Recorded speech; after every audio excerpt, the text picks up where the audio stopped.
कौम लूत पे भी अजाब आया। हम जिन्स परस्ती, मर्द मर्दों से बदकारी करते। हजरत नूह ने समझाया कि यह काम दुरुस्त फितरत के खिलाफ है, यह काम दुरुस्त नहीं। जब इंसान ये काम करता है तो जमीन और आसमान कांपते हैं। अब मैं कैसे खोल के बताऊं, मेरे पास आदादो शुमार है कि पाकिस्तान के अंदर इस काम की कैफियत क्या है और किस तरह करके लोग, मैं तो रोना रोता रहता हूं दाढ़ी का।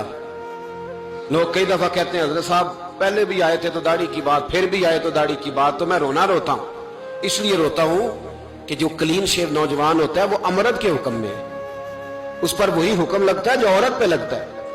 उसके साथ मर्द का उठना बैठना उसी तरह ना जाएगा जिस तरह औरत के साथ। हजरत जुनैद बगदादी रहमतुल्लाह ताला अलैह के सामने एक शख्स ने कहा वो कितना खूबसूरत नौजवान जा रहा है, तो आप फरमाने लगे तू तो हाफिज़े कुरान नहीं। कहा हाँ। फरमाने लगे जा अपने हिफज की खैर मना।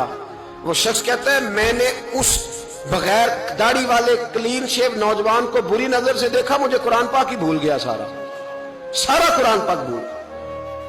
और कितने साल मैं दुआएं करता रहा, बैतुल्लाह के तवाफ करता रहा, मैं याद भी करता तो नहीं होता। कैसे अब तो हमारा नात कहां ब्यूटी पार्लर से होके आता है, हम किसी और को क्या पैगाम दें। वो पैगाम, वो निजाम, वो तरीकाकार जिसका हुक्म था शरीयत में। मैंने गुजरांवाला की सड़कों पे बच्चों को, नौजवानों को जो तमाशे करते सरेआम देखा है तो मुझे डर लगता है। और कोई रोकने वाला नहीं, शुगल हो रहा है, हंस रहे हैं और सामने औरतें भी हैं, सब हो रहा है। कितनी तकलीफ की बात। हजरत नूह की कौम ये काम करती थी, कुरान पाक ने बयान किया है। हजरत नूह ने समझाया, फरमाया रब करीम ने तुम्हें अपनी ख्वाहिश पूरी करने के लिए ये जायज तरीका अता फरमाया, औरतों से निकाह करो और इस निकाह की बरकत से जो अल्लाह तुम्हें औलाद देगा उसको अल्लाह तबारक व तआला तुम्हारे लिए बाइसे बख्शिश भी फरमाएगा। लेकिन जब कौम न मानी तो जो कौम में लूत का अमल करे उसका इलाज कुरान ने बयान फरमाया कि आसमान से पत्थर बरसेंगे। फिर पत्थर बरसे